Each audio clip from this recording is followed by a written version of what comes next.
Hello everyone, good morning. Today is 26th of January and wishing you all first of all the happy Republic Day. And guys, let's start with the today's video. So in today's video we are going to discuss the entire analysis of the Hindu newspaper along with its background articles as well as the way forward in articles also we are going to see.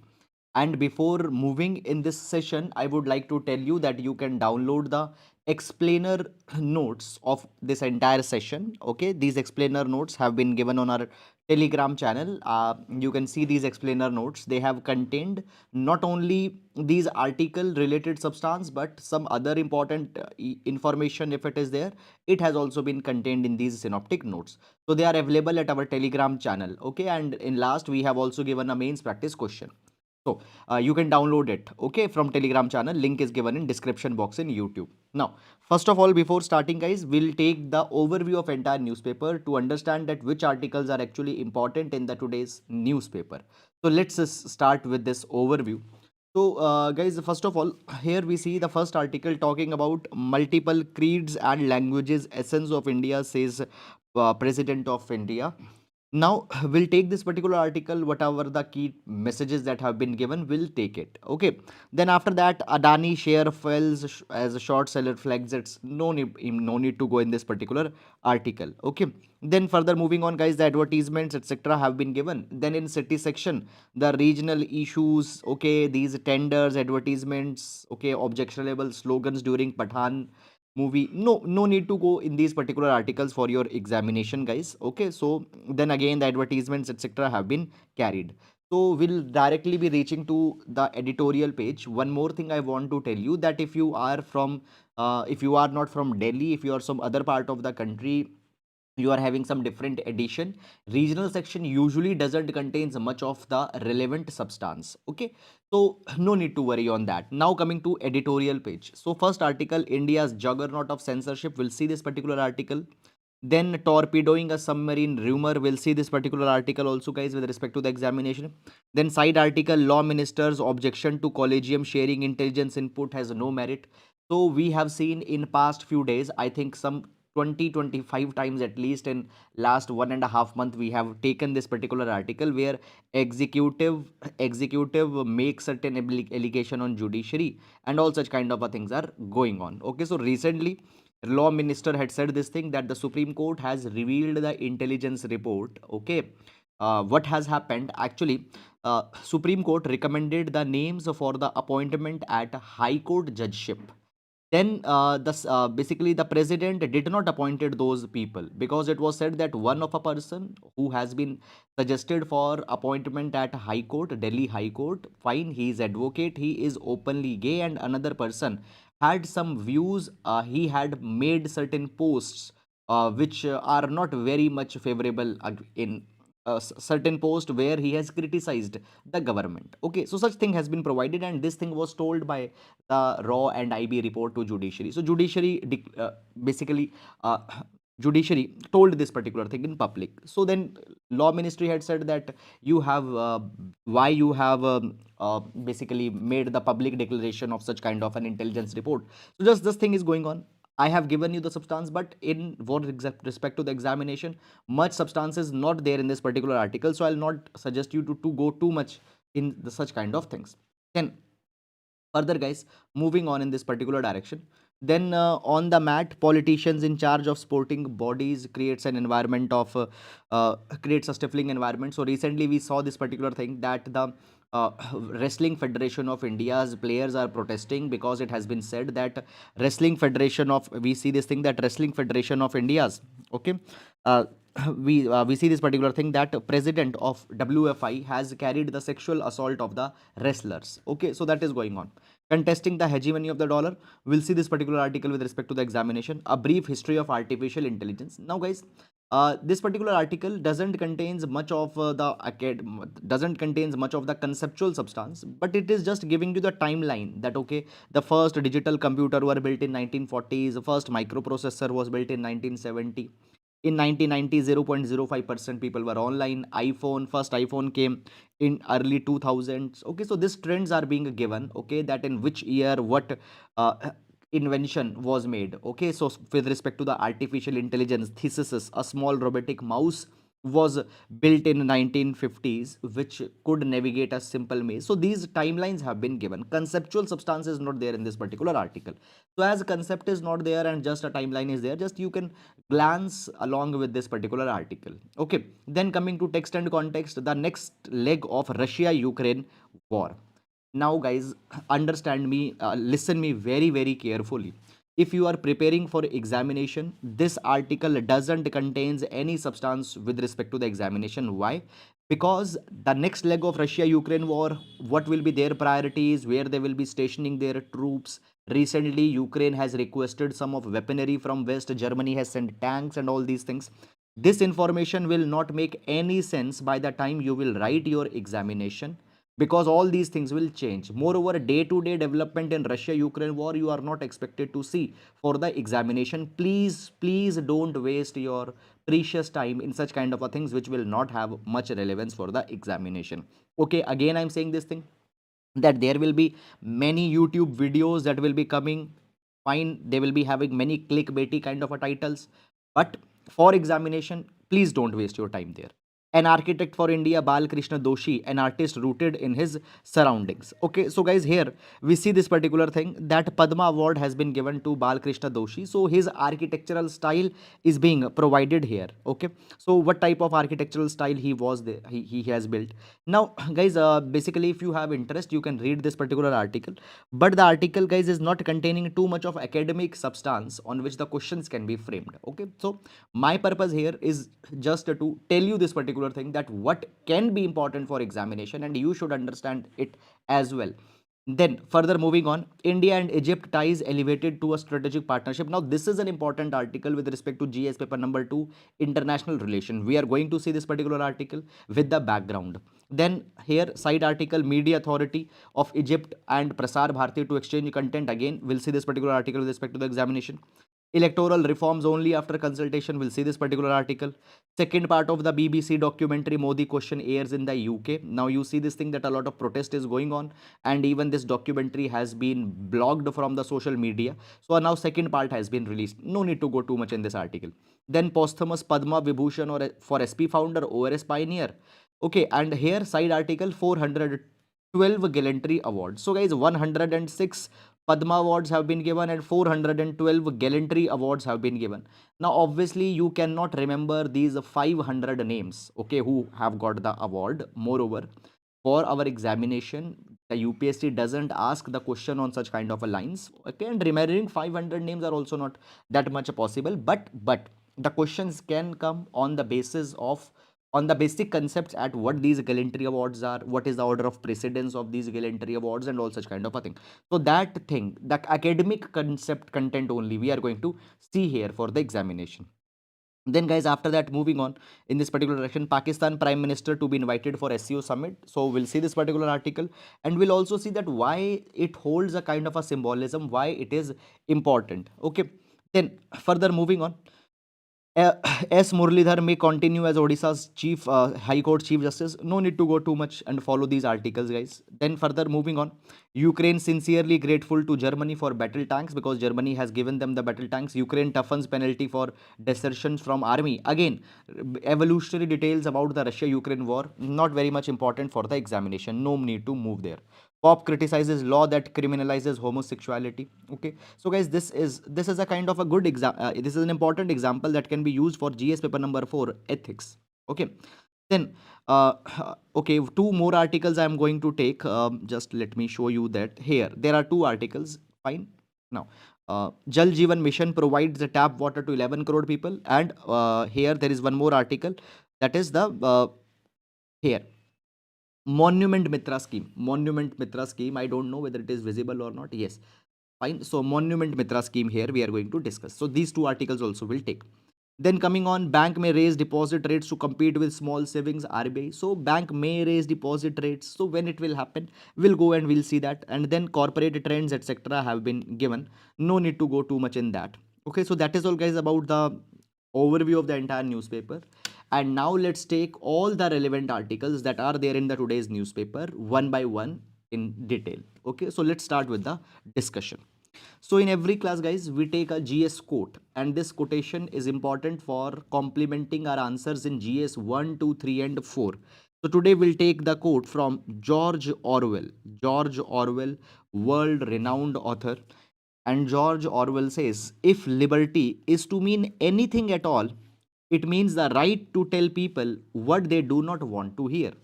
So what a person don't want to hear, telling him that is the true mark of liberty.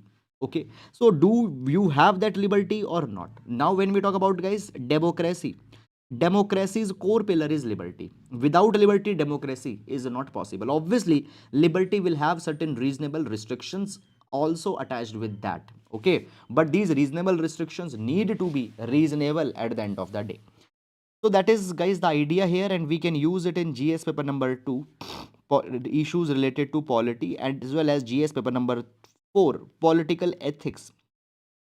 Political ethics also, we can use this particular article. Okay.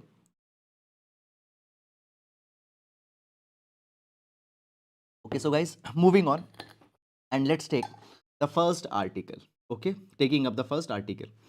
Now, so guys, here what we have done, we have clubbed two articles. Okay, so guys, tomorrow I might not be on that energy on which we usually take the class, so please cooperate for that.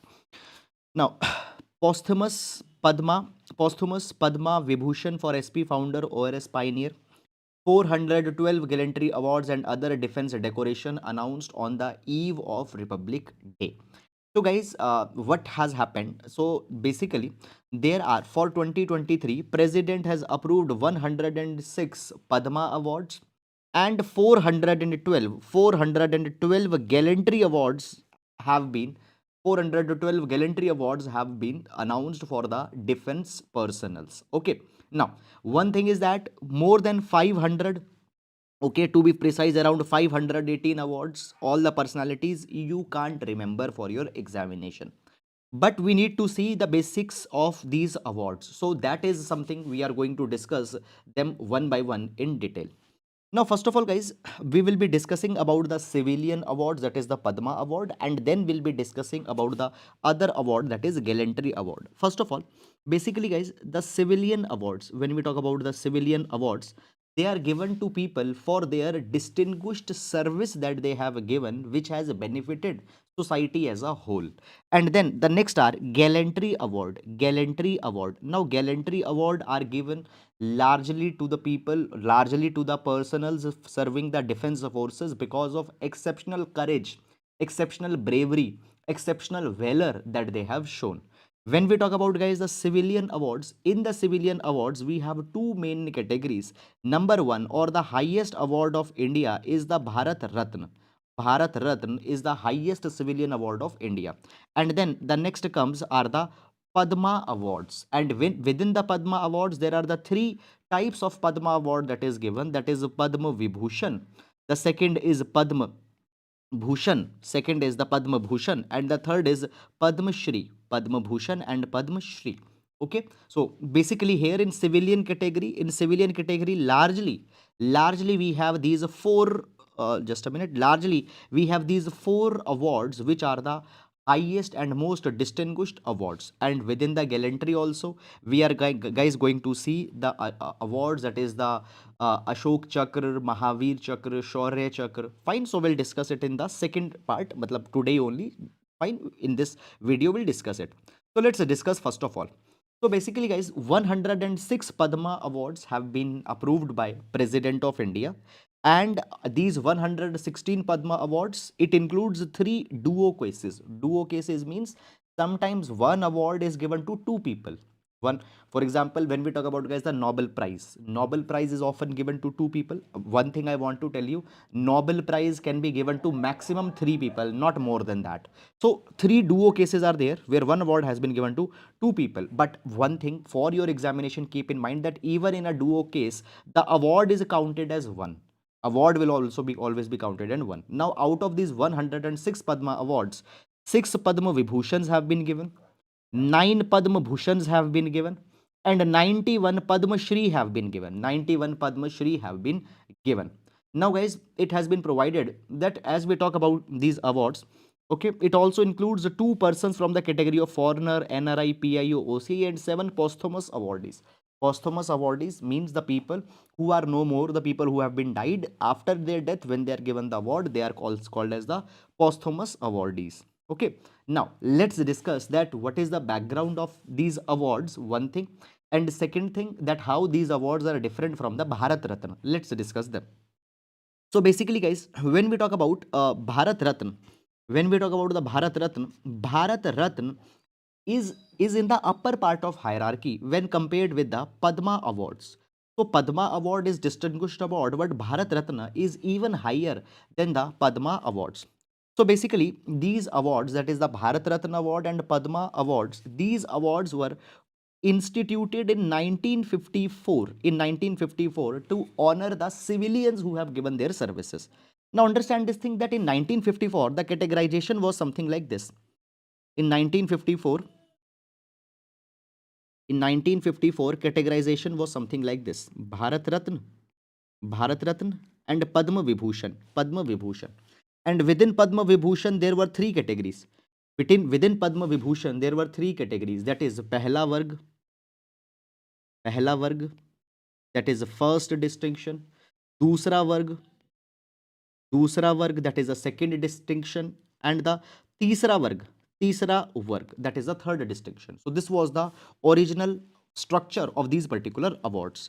Okay, fine. So the Padma Award had three classes: पहला वर्ग, दूसरा वर्ग, and तीसरा वर्ग. First, second class, and third class. But actually, guys, this classification got changed in 1955. So in 1955, this classification got changed. And actually, what happened, we created three classes, that is Padma Vibhushan, which became the first Varg. We don't use the first or second now, but Padma Vibhushan. Then we came with the Padma Bhushan. Okay, Padma Bhushan at the second number, and at the third number is Padma Shri. So today we use this particular classification: Padma Vibhushan, Padma Bhushan, and Padma Shri, first, second, and third in the order of hierarchy, and the one which is at the top, it is the Bharat Ratna. Okay, so I hope that you have got this particular idea. In your examination, such hierarchy or the order of precedence can also be asked, so you need to be very careful on this. Now, guys, when we talk about the Bharat Ratna, as I told you that this is the highest award in India. This particular award has been given to only 45. Only 45 Bharat Ratnas have been given till date, and in 1 year, maximum of 3 Bharat Ratna can be given. When we talk about Padma Awards, maximum 120 Padma Awards can be given, but Bharat Ratna maximum 3 can be given. Okay, and guys, when we talk about the Bharat Ratna and Padma Award, one very important distinction is there. Okay, Bharat Ratna and Padma, maximum 3, maximum 120. Second thing is, guys, that when Bharat Ratna is there, the name of the people who will be getting Bharat Ratna, that name is recommended by Prime Minister to President. The name is recommended by Prime Minister to President. But when we talk about the Padma Awards, basically the nomination windows are opened for Padma Awards from the April to September. Any citizen, can nominate a person for the Padma Award. Even a citizen can nominate himself for the Padma Award. For example, I can nominate myself for Padma Award. Okay, so basically Ministry of Home Affairs will be doing the background check, will be shortlisting the list.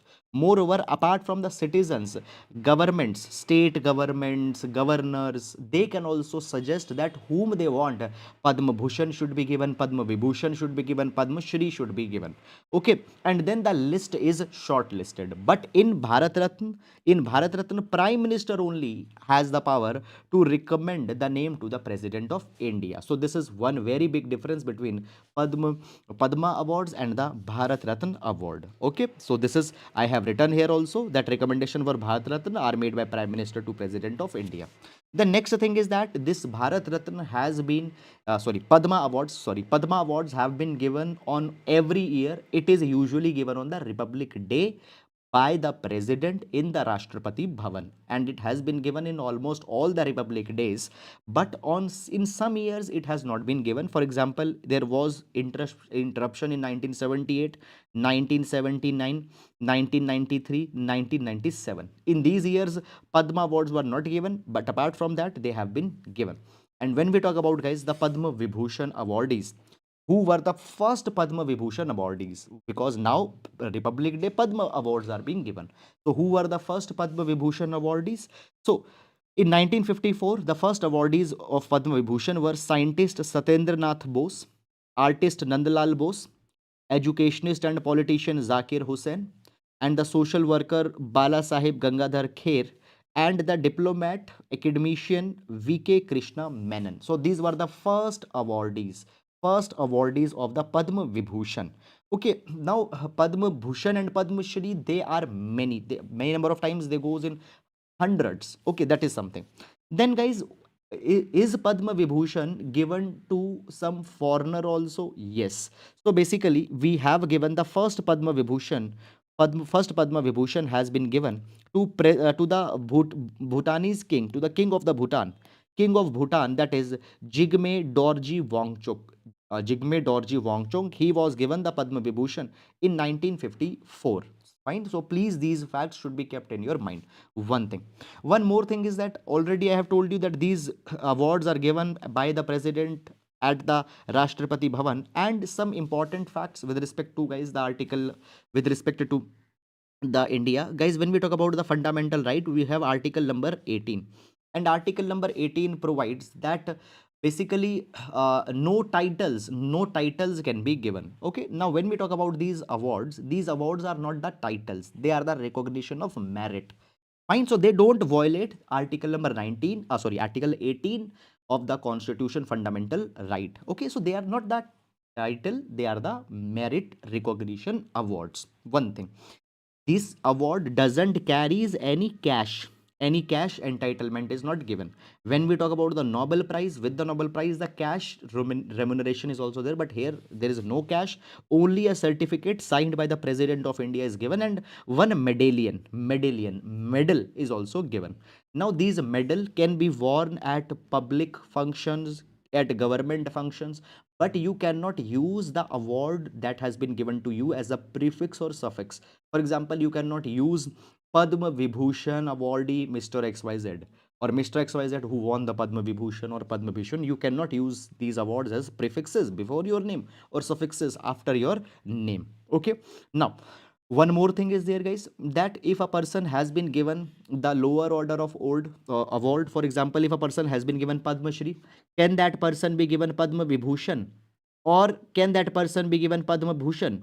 Okay, so if you have got a award of the if you have got the award of the lower order, you can get the higher order award, but only after 5 years.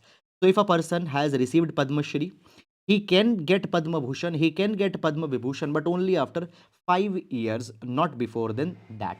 Now these awards, Padma awards, which are now being given on Republic Day, they are largely given on few categories. What are these few categories on which these awards are given? So these awards are given, I'll highlight it. Okay, for the artwork, social work, public affairs, science and engineering, trade and industry, medicine, literature, education, civil services, sports, etc., as well as people who have propagated Indian culture, human rights, wildlife, all these kind of things.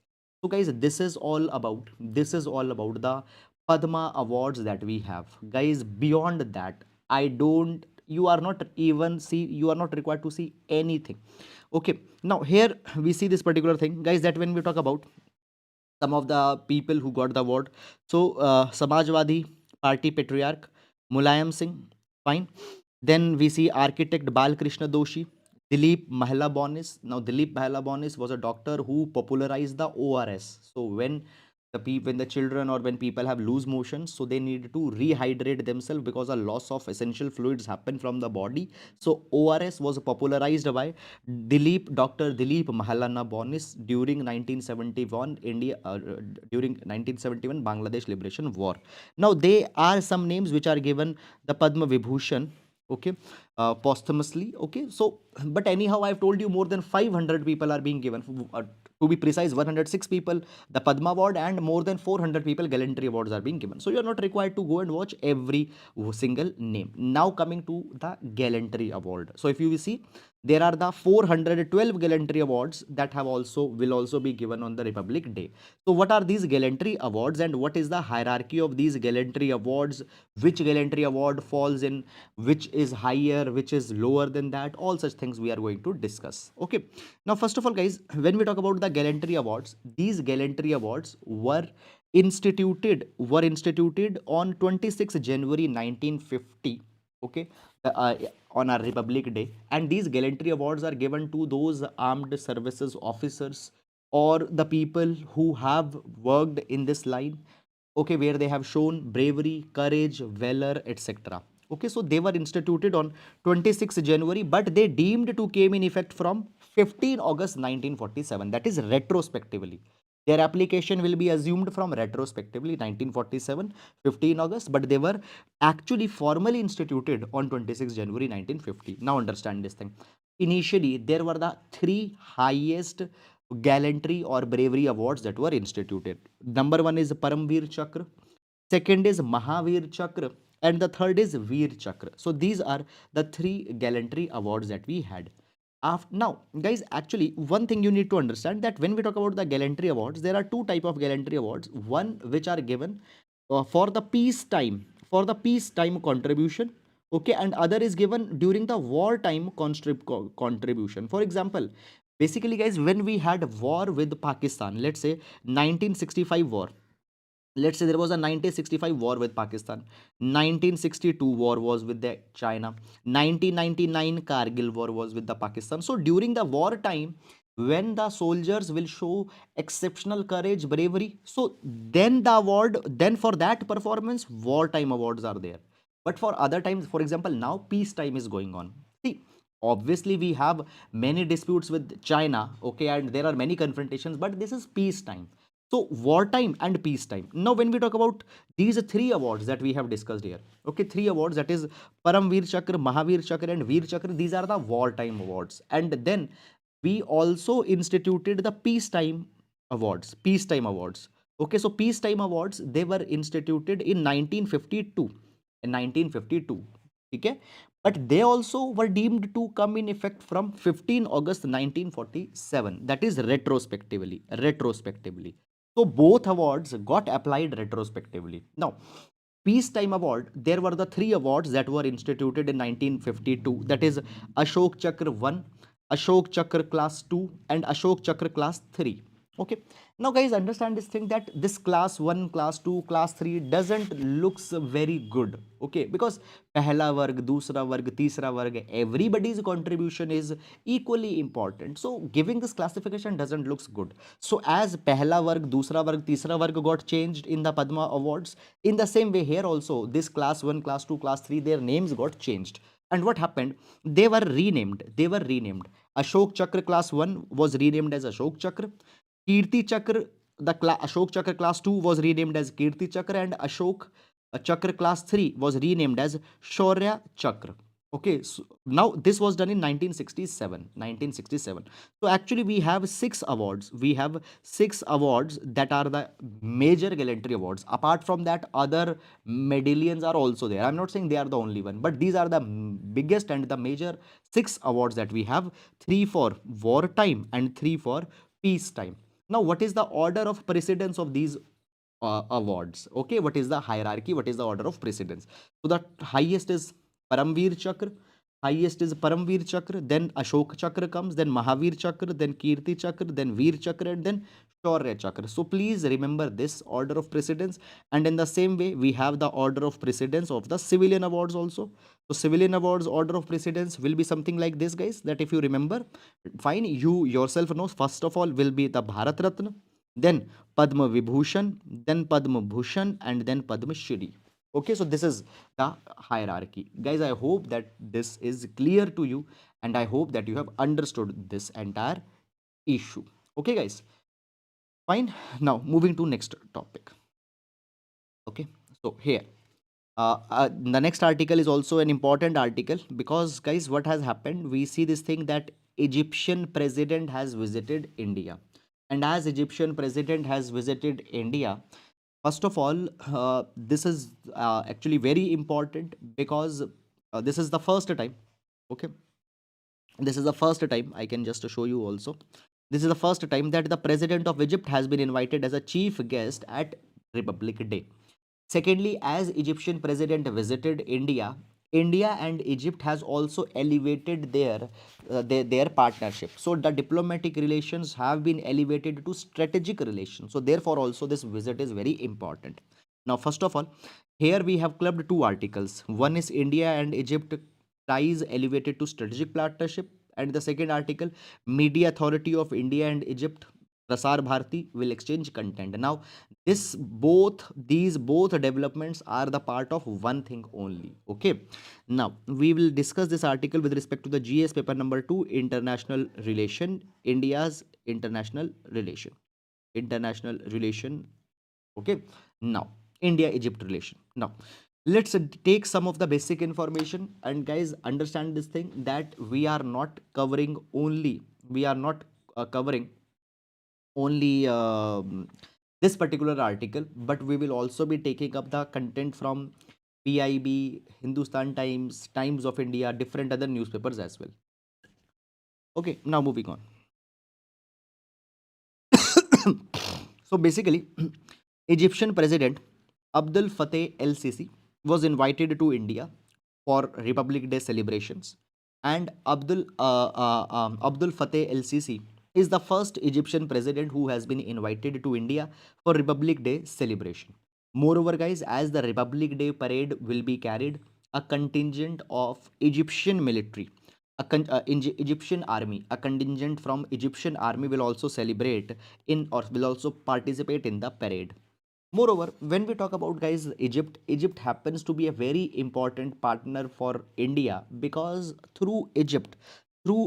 Now understand this particular thing that Egypt is a gateway to Arab world, is gateway to Arabian countries as well as is gateway to Africa. So therefore, cooperation with Egypt is very important because, guys, when we talk about, just a minute.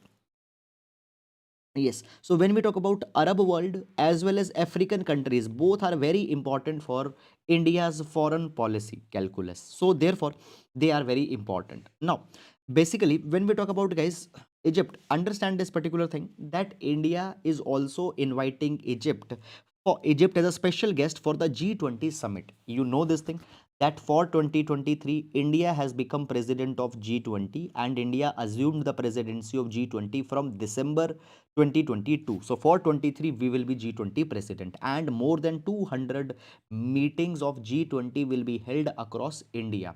So India invited Egypt also, that as a part of that Egypt can also participate in this G20 summit. Fine. So therefore these are enhanced cooperations that we are seeing between India and Egypt.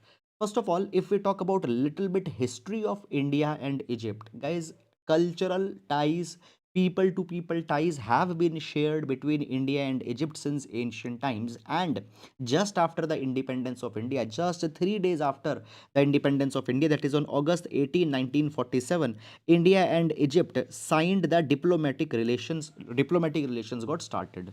So this is very important that on 15th August 1947 we got independence, and on 14th August 1947 diplomatic relations got started.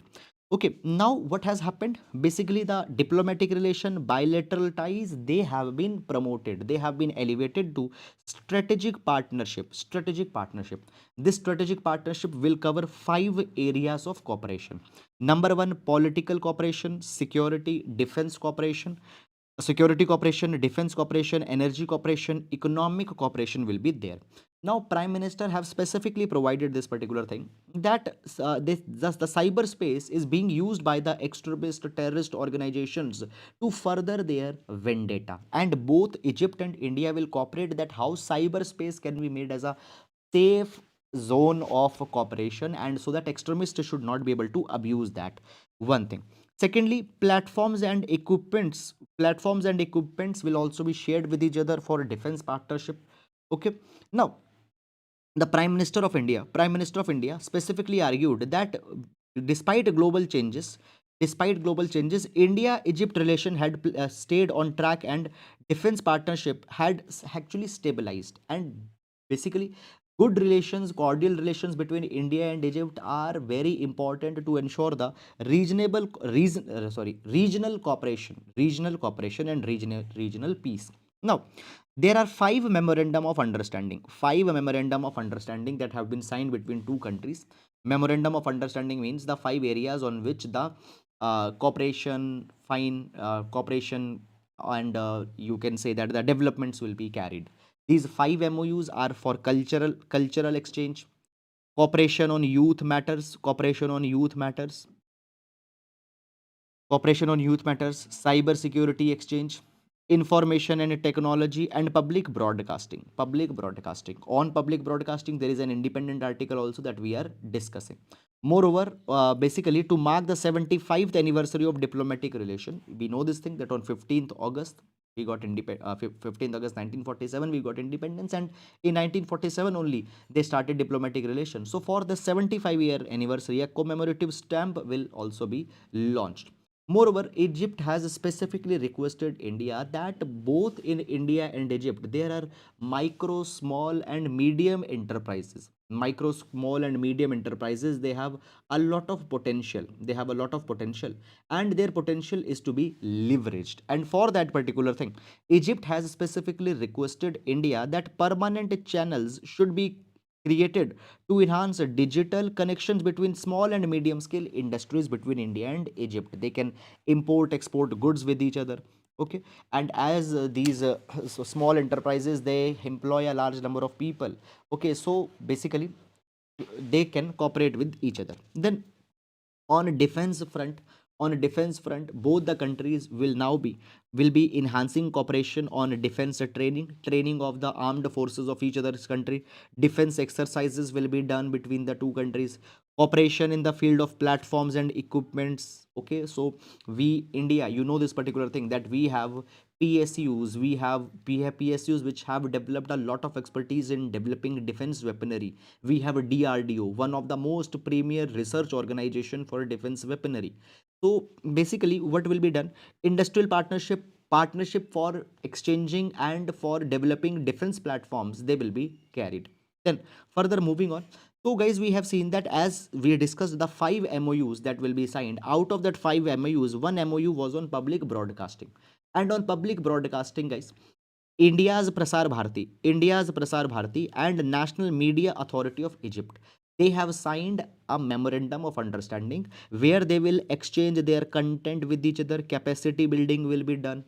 Co-production. Okay, India and Egypt jointly they will produce movies, serials, programs, broadcasts, etc. Now, basically under this exchange agreement that has been discussed here, what will be done, both the broadcasters, that is India's Prasar Bharati and National Media Authority of Egypt, they will exchange their programs. For example, Shaktiman of India, okay, will be shown on Egypt, and some Egypt's program serial will be shown in India. So on different genres such as sports, news, culture, entertainment, there will be bilateral exchanges. Okay, and this particular MOU that has been signed, it is valid for 3 years. Co-production will also be done. Okay, India's Prasar Bharati and Egypt's Media Authority, they will co-produce some movies, etc. Now understand this thing that first of all, when we talk about India's broadcaster Prasar Bharati, it has not developed that much capabilities. For example, British Broadcasting Company, BBC. It is a public broadcaster, but it has developed such a huge expertise in broadcasting matters. So what India can done, India can learn from the other countries broadcasters also. Fine, right now Prasar Bharati has already signed 39 MOUs with foreign broadcaster for cooperation, collaboration in the broadcasting.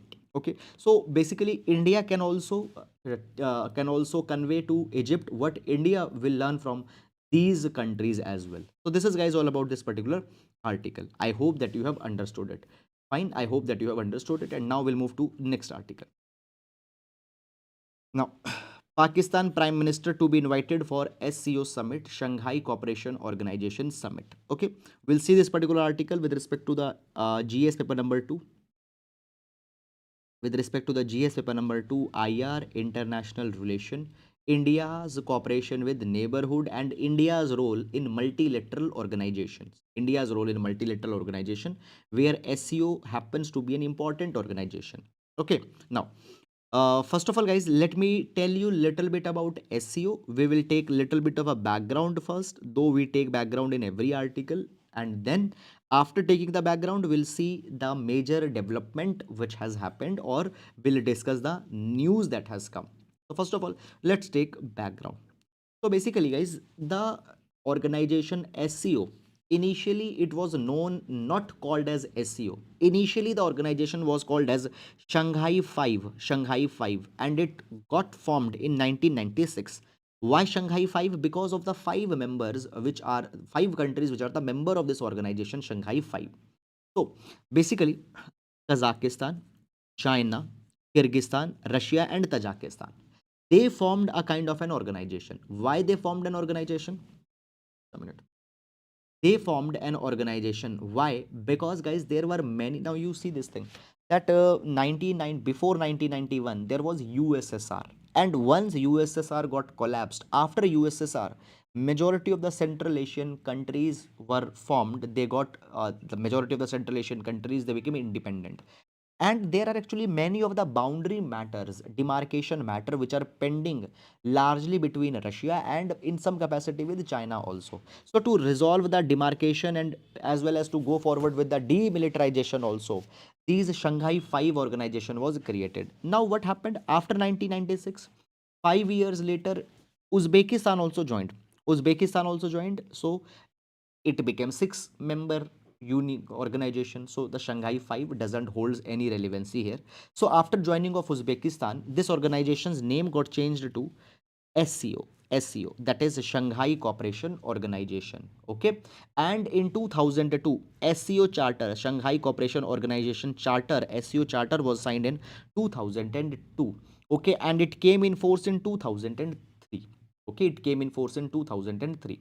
And when we talk about the SEO, guys, SEO has become the Eurasian countries political, economic, military organization. And objectives of SEO, priorities of SEO are four. Number one, to strengthen mutual trust among the member states, to promote cooperation in politics, trade, economy, research, technology transfer, cultural exchanges, enhancing cooperation in education, energy, transport, tourism, environmental protection, as well as to maintain peace, to maintain security, stability in the region. These are the priorities of the SEO. Okay, so this is something. Now, guys, when we talk about the SEO, it happens to be a very big organization. For example, 60% of the Eurasian landmass, 40% of the world population, and 30% of the global GDP. 30% of the global GDP is within SCO. Okay, now India and Pakistan both have become the member of SCO in 2017, and latest Iran joined SCO in 2022. So all these are the members of five. We have five members. Then Uzbekistan came. Then India and Iran joined in 2017. Sorry, India and Pakistan joined in 2017. Iran joined in 2022. And for 2023, the year, India will be the chair. India will assume the chair. India will be the chairman of SEO for 2023, and 2023 SEO Summit will be held in India. 2023 SEO Summit will be held in India. So basically for 2023, India is holding two very important organizations presidency. Number one is SEO, number two is G20. Okay. Now, when we talk about SEO, within SEO, there is also RATS. Okay. Okay, rats. So this is what is rats. Rats is regional anti-terrorist structure. So rats is a permanent body within SEO, which whose major intention is to facilitate coordination, okay, within the SEO members for fight against terrorism, extremism, separatism, etc. Okay, so for this particular thing, that SEO rats have been created. Is it clear or not? So this is first of all about the basics of the SEO. This is the basic background. And now coming to this particular article. So basically what has happened, Pakistan Prime Minister will be invited by India for the SEO Summit. Why? Because SEO Summit will now held in India. So basically guys, right now what has happened, India has sent an invitation. India has sent an invitation to Pakistan's foreign minister. Why? Because SEO's ministers meet will be held in Goa. Okay. SEO's ministers meet will held in Goa in May. And after this SEO's minister meet, then SEO summit will be held. So summit is the highest level or body that will meet. So SEO summit will be held somewhere around the month of June. And when the SEO summit will held, then to Prime Minister also the invitation will be sent. But right now the invitation has been sent to the Foreign Minister of Pakistan. Now, why this is important? Because of this particular point of time. Now, guys, you see this particular thing. For example, both India and Pakistan are the members under the SARC. Okay, but we see this particular thing that for nearly 8 years, the SARC summit has not been held. Why? Because of the cooperation that has been broken down between India and Pakistan. Moreover, India that had given most favored nation status to Pakistan, that has been taken back. The trade between India and Pakistan has came to very much down. Actually, last year when flood came in Pakistan, then only Pakistan started little bit of import with India, but largely import with India, import exports between India and Pakistan is very much less. Now, guys, actually relations are becoming a little bit. There is the ice that has developed between the India and Pakistan. It is getting broken down because recently, in one of an interview that was given by Pakistan's Prime Minister, he said this thing that Pakistan has learned its lesson after 3 wars and Pakistan is ready to talk. Okay. Though they had put some conditions also, okay, that we'll talk when the Article 370 will be restored. Fine, such kind of things were there. But guys, here we see this thing that as Pakistan is a member of SEO, we are inviting Pakistan. Okay, this can be an opportunity where Pakistan and India can break the ice that has developed between relation and can move forward meaningfully. Okay, this can be there. Now understand this thing that as a part of SEO, we'll invite Pakistan. Russia and China would also be invited for that particular thing also. Moreover, Chinese and Russian leadership, okay, will also be invited for G20 events. So all these countries are will be invited to India, and guys, they can further enhance the cooperation on majority many fields, fine, which are of common concern between them. So that is all, guys, about this particular article. Okay, so I hope that you have understood it. Now moving to next article. Multiple creeds and languages essence of India, says Murmu. So president of India has given the message on the eve of Republic Day. Now the message that has been given, now president's speeches and prime minister's speeches are important. Directly some of their portions can be quoted in your answers is either GS paper number 2, 3 or 4, wherever they are relevant. So let's see that what president of India had said. So first of all, President of India has spoken on diversity of India. She has spoken on diversity of India. She says this particular thing that India has succeeded as a democratic republic, as a democratic nation, because of the huge diversity, many creeds, languages, ethnicities, caste, religion that existed in India. Because of that thing, India became a vibrant democratic nation. It has been said that such a diversity is the essence of India. It is the essence of India. It doesn't makes India weak, rather it makes India more strong. Moreover, President has also said this particular thing that India's transformation from a poor, illiterate nation into a confident, strong, Atmanirbhar nation that has happened. It is because of the collective wisdom that the constitution makers instilled. So, constitutional makers, the great statement at that point of a time, very carefully they instilled certain ideas in constitutions, they instilled certain institutions in the framework of constitution that we emerged as a confident nation. President has appreciated Dr. BR Ambedkar's contribution that he has made. Dr. BR Ambedkar gave the moral framework, okay, moral or ethical framework of the constitution.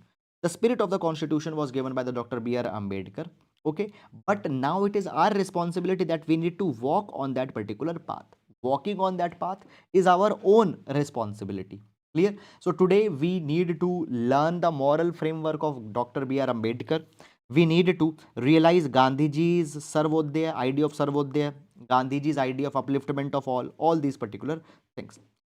Now, in this particular capacity, guys, it is being said, it is being further said by the President of India that ultimate goal right now in India is to create an environment in which all citizens can individually and collectively realize their true potential.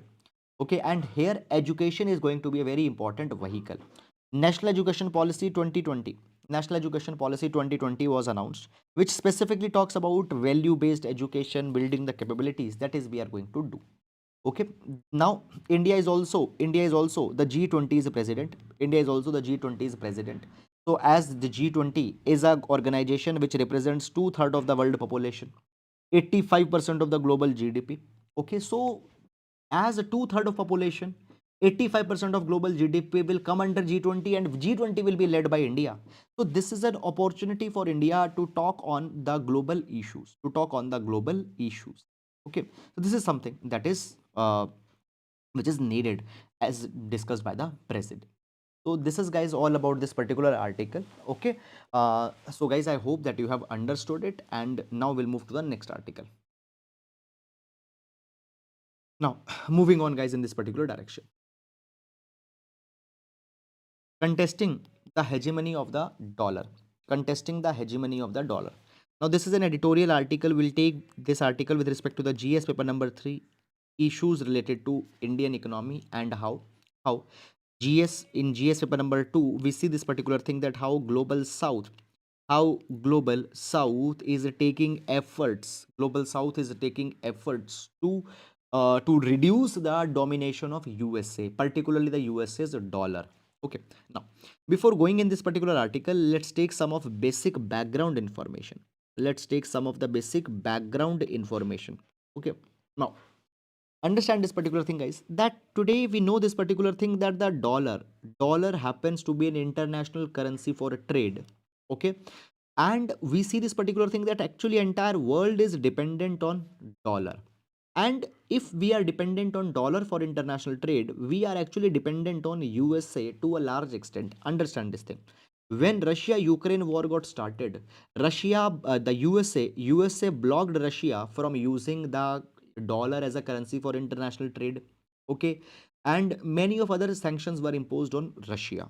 Now understand this particular thing, guys, that today the countries are deliberately trying to move away from dollar as an international currency in international trade. We see this particular thing, guys, that today what is happening, the global south. Now what is global south? Actually, recently India also organized Voice of Global South Summit. In this Voice of Global South Summit, India brought all the developing countries together and raised the matters concerns which all the developing countries share. Global South basically is the grouping. Global South, we divide the world in global north and global south. Global north means largely the developed countries of North America, Europe, Western Europe, etc.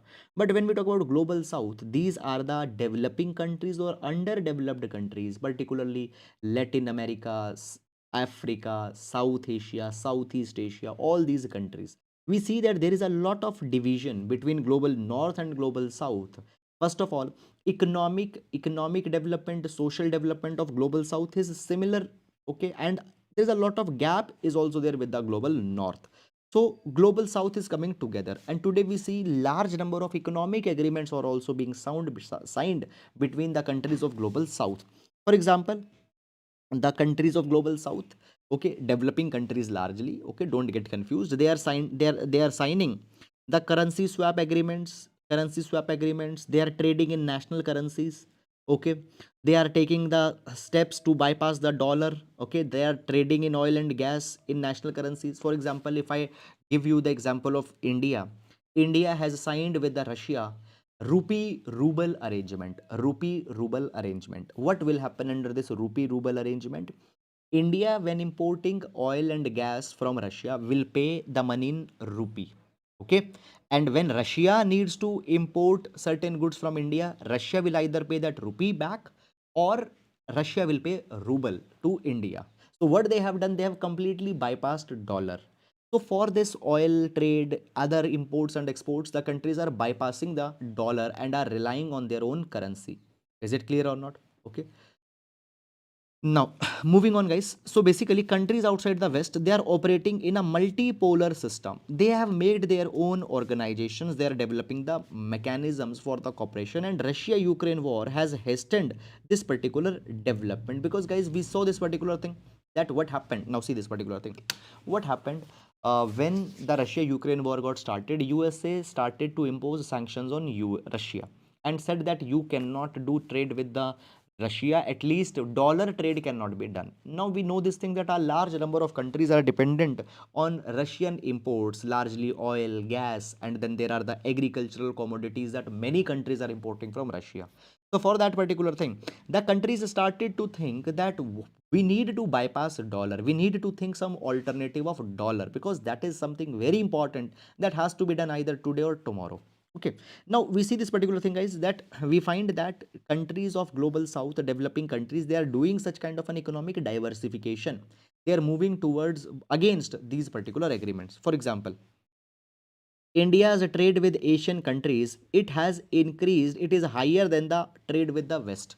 And as India's trade with the Western Asian countries has increased, with Asian countries we can trade in our own domestic currencies. We see this thing that the China's trade with the Asian countries is also more than doubled in the last few years. So point is that we don't need West. We don't need that much dollar. We today can trade in our own currencies. Okay. This is something that I am going to tell. UAE, Iran, Turkey, Indonesia. Let me use a different color pen. Okay. So here you see this thing. UAE, Iran, Turkey, Indonesia, Sri Lanka, Myanmar, Thailand, Malaysia, Indonesia. They all are trading in local currencies with their regional partners. So what this shows? This shows that the dollar is going down. Okay. Now see this particular thing, guys, that even India since 2019 is paying Russia for fuel, oil, mineral, defense imports in the rupee. Fine, that is happening. Even local currency trade, fine, even we have even the local currency trade with the UAE, Japan, Turkey, Korea, South Asian countries, it is going on. Is it clear or not? So this is something that is going on. Even Reserve Bank of India in 2020 has unveiled a rupee settlement system for international trade by allowing special Vostro accounts in designated Indian banks. Now, what is this Vostro account? For example, we want to do trade with Russia. So what will do? The Russian traders will open bank account in India. Okay, and there we transfer the money. Fine. So these are the Vostro accounts. Vostro accounts are the accounts that are held by the foreign entities in the host country. Okay, so these Vostro accounts and this rupee settlement system has also been started by the Reserve Bank of India. Now see this thing, China is also trying to internationalize their own currency. For example, renminbi in 2015, China started to settle the payments for international trade in renminbi yuan since 2015. Okay, so this is saying even in the IMF, okay, special drawing rights. Okay, within the IMF there are the special drawing rights. Special drawing rights is a it has a currency of it has a basket of currencies, and in that basket of currency renminbi has been given a special status. So it means that the countries in global south, developing countries, they are trying to move beyond dollar. They are trying to move beyond dollar. Okay, so this is something that is going on. But is it really that the dollar will become insignificant? Is really we are moving towards a de-dollarization? Are we moving towards de-dollarization? Have we completely bypassed the dollar? Is this the thing? No. See this particular thing that first of all, these national currencies, you talk about rupee, you talk about ruble, you talk about any other currency, they are not fully convertible. They are not fully convertible. Okay. Second thing is that, guys, we see this particular thing that today 60% of the global currency is a dollar. Then euro is 20%, yen is 5.8%, yuan is 3%. So rupee, ruble, they don't have much clout. Global trade is not happening in that. Okay. So the point is that the diversification of national currency in trade is increasing. Fine, trade, food, oil, it is we are buying it in national currencies, but we need to do it for many years to actually bypass dollar. So this is something that has been conveyed in this particular article. Okay, so guys, I hope that you have understood it, and now we'll move to next article. Torpedoing a submarine rumor. Torpedoing a submarine rumor. Okay, so guys, when we talk about This article is written by Mr. Abhijit Singh, who is the head of Maritime Policy Initiative at ORF, Observer Research Foundation, and is a former naval officer. Okay. Now, guys, he says this, but now basically there is a rumor going on in the news, and this rumor is that the attempt is being made to showcase that Project 75I submarine project. I'll discuss about the submarine I. It does not suit Indian Navy. Okay. Now it has been said that this rumor is wrong. This rumor is wrong. This rumor has nothing true in it. So he just wants to showcase that Project 75I is actually very important for India, for Indian conditions, and for the Indian defense requirements. It is very important. Okay, so we that has been provided here, but guys, understand this particular thing, that basically what rumors are going on, which news channel is reporting what, and all that kind of a thing, every such thing is not important. We just need to see the most relevant substance in this particular direction. Okay, now first of all, why this particular article has come, I'm going to give you the basic information. Okay, so basically, and if you're following newspaper analysis regularly, we have taken it also at multiple number of times, because in last few days we have discussed about the INS Vagir. Okay, so we have already taken it also. Now see this particular thing, guys. Is trying to become India is trying to achieve Atmanirbharta. India is trying to achieve Atmanirbharta through Atmanirbhar Bharat Abhiyan. India wants to become Atmanirbhar in economic sphere. India wants to become Atmanirbhar in defense sphere.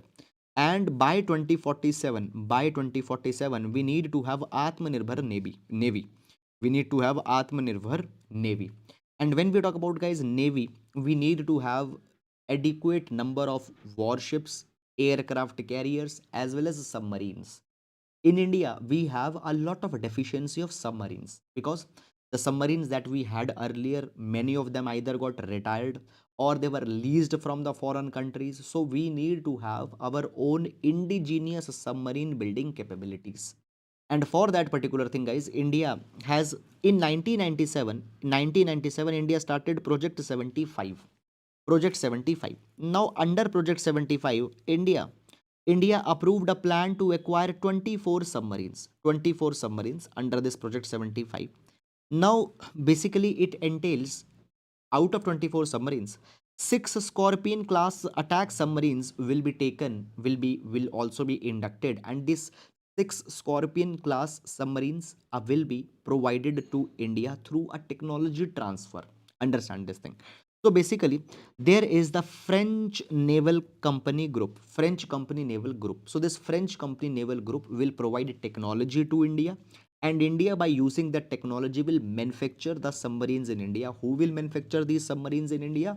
Mazgaon Dock Limited in Mumbai will develop the submarines in India. So out of 24, 6 will be the Scorpion class submarines, which will built from the taking technology from the France.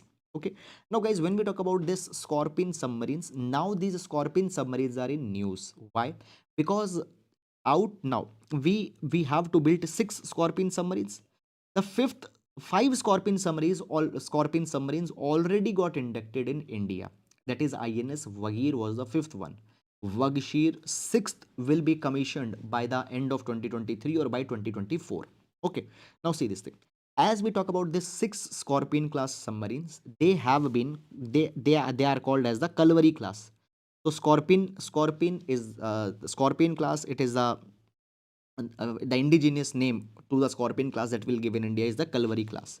Now, basically, in this particular capacity, guys, we see this particular thing, that when we talk about the Calvary class, it is a diesel electric attack submarines. These are diesel electric attack submarines which are based on the Scorpion class design, and they are being built for the Indian Navy. Now, guys, the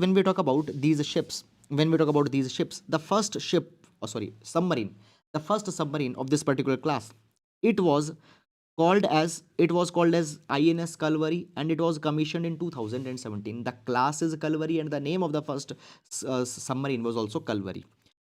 Now, Project 75, we needed to develop 24 submarines, but then, guys, Project 75I came. Project 75I.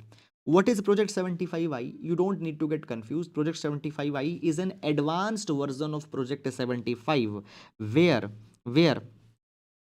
uh, basically we wanted to acquire six conventional diesel electric submarines which will have advanced capabilities such as air independent propulsion system. Okay, understand this thing. Air independent propulsion system will be there in the submarines, and for developing this advanced air independent propulsion system, a reformed and a revamped version of project 75 got started, that is 75I. First of all, let's understand that what is air independent propulsion system. Now see this particular thing, guys, that when we talk about the submarines, we see this particular thing that for the fuel. Now see this thing, if it is a nuclear submarine, fine, then it doesn't needs the combustion of the normal fuel. Okay. But when the conventional submarines are there, for example, diesel submarines are there, for combustion, they need oxygen. And for that oxygen, what they need to do, they need to come at surface from time to time. The point is that submarine, it stays under the water. So either they need to either they need to come here, and one kind of a pipe or a tube will emerge out of the water, and it will breathe air, and that air will be used for the combustion. Okay, so they need oxygen, and this oxygen is taken from air, so they need to come out. But what is this air independent propulsion system? For this, the submarines not need to come to surface, and because they don't need to come to surface, they can stay underwater for a long period of time. So under project 75A, air independent propulsion system submarines will be developed. This is something that is going on now, guys. When we talk about developing the submarines, I told you we already inducted the INS Kalvari. Then second submarine got inducted in India is INS Khanderi. Okay, it was inducted in 2019. Then the third and the fourth submarine were INS Karanj and INS Vela. They were commissioned in 2021, and recently INS Vagir. This is the fifth Kalvari class submarine, fine, which has been commissioned in Indian Navy. And one more submarine will be inducted, that is INS Vakshir. It is the last of the six Scorpion submarines, and it will be commissioned around 2024. Now, when we talk about the INS Vagir, which recently got commissioned, it is, basically, guys, though it is a fifth Kalvari class submarine, but already in the past we had a submarine by the name of INS Vagir. We have a submarine got commissioned in 1973 and got decommissioned in 2001. So the INS Vagir, it was earlier, and we are saying that this is the reincarnation of the earlier submarine INS Vagir that got decommissioned in 2001. Now it has been named after the sand shark, which represents submarines stealth, fearlessness. Now see this thing, these submarines, they have been referred on the basis of certain sea creatures. For example, Vagir means sand shark. Okay. Now, I don't believe, guys, that you need to go too much in detail in these kind of names for the UPSC examination. Okay. Now, this submarine is equipped with advanced sensors, weaponry, wire guided torpedoes. Torpedoes are used to destroy other submarines or ships, surface to subsurface to surface missiles. Okay, so they can fire that. Already we have discussed the air propulsion system. Now, guys, it has been provided that when we talk about these particular submarines, there is a rumor going on that we don't need project 75I, we don't need these submarines, they don't suit India's concern. Now it has been said in this particular article, a very small message has been given, that all these rumors are wrong, and whatever submarines we are talking about, they are very important for enhancing the Atmanirbharta of India. Okay, so this is, guys, all which has come in this particular article. Now moving to next article, India's juggernaut of censorship. Okay, so guys, recently you might be hearing this particular news that there was a documentary that was aired by BBC, and that documentary was India the Modi question, which showed Prime Minister in a negative light. And for that screening of that documentary, even in JNU, there are certain issues that have happened. Even the government has provided that this BBC documentary cannot be screened. If it is there on the social media, it needs to be removed down. All such blocking orders have been passed by the government of India. Now, this particular article, guys, is trying to evaluate that particular decision that has been given. But this article is very much politicized. You are not required to go in this particular article because UPSC doesn't ask that particular question. So it is saying that government is trying to behave like a autocrat where they are not, they don't want to give any freedom, any all such kind of a things. Just the only important academic substance that is there, I am giving you that. Okay, so that masala kind of thing. Okay. Why I'm not, we will be not be discussing that, because for examination it doesn't make any sense. Moreover guys, you are writing an exam for UPSC. You are writing an exam for UPSC, which is the government's recruitment, basically, which is an agency which looks for the civil servant who are going to work for the government of India. So your academic substance is needed to be important. Fine, political and politicized things are not usually asked. So recently, the Ministry of Information and Broadcasting issued the orders to take down certain posts that carried link to this BBC documentary India the Modi question. Now, understand this particular thing, guys, that first of all, how government, can government do this particular thing, or what are the provisions which give power to government to do these things?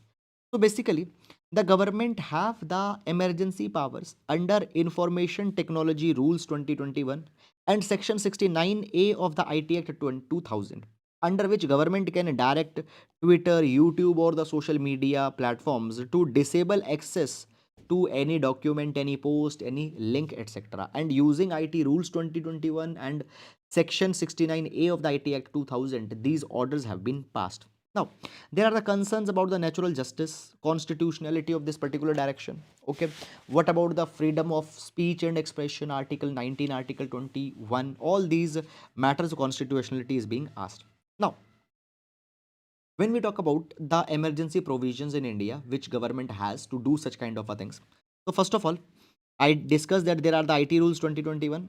Then the Ministry of Information and Broadcasting also has the power under Art Section 69A, which confers the power on the central and state government to issue directions to intercept, monitor, or decrypt any information.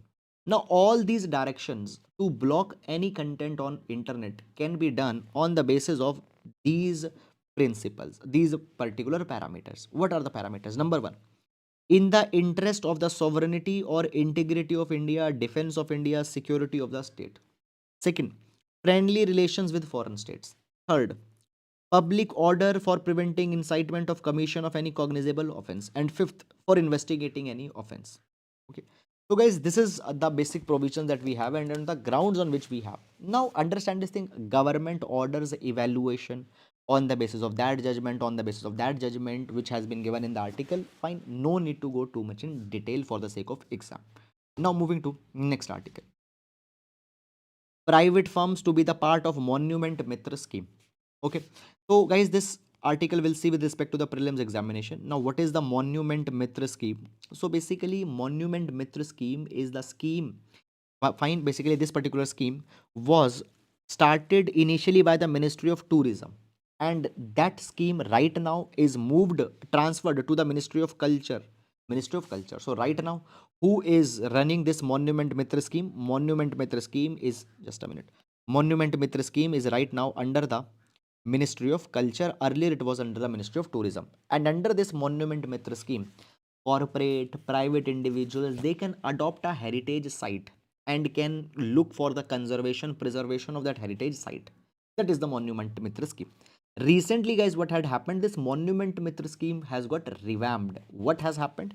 Basically, now the private firms can also uptake, can also adopt archaeological survey of India's monuments. Okay, so we have the now heritage sites.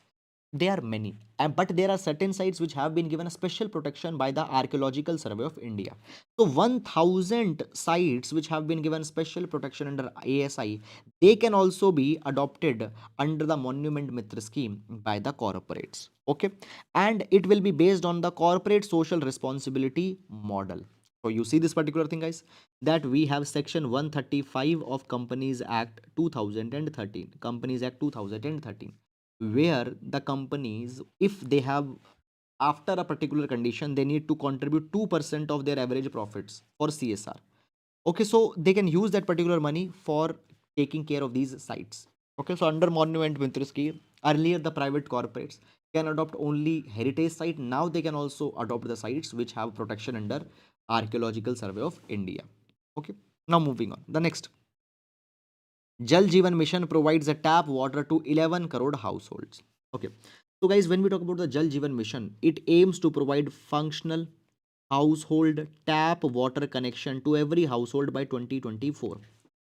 Functional household tap water connection is to be provided to the households under the Jal Jeevan Mission. Okay. Now earlier the focus was on rural India, but later urban India was also considered. Okay. Now, what has happened? Ministry of Jal Shakti provided that they have provided already 11 crore rural household tap water connection. Okay. The target was to provide 19.3 crore people were to be provided the tap connection. But out of that, 11 crore have been provided. So approximately 56% of the target has been reached. Okay. So, sorry, 53% of the, yes, 56% of the targeted, just a minute, let me use a different color pen. So 56% of the targeted households have been covered. Fine, in 2022 September 53% were covered. Okay, but now we have covered 56% of the households. Now this is something, however guys, you are not required to see every day this many percent, this many percent, but total 19.3 crore rural households are to be covered by 2024. Okay, under the scheme. Then further moving on, electoral reforms only after consultation with political parties, law minister. Okay.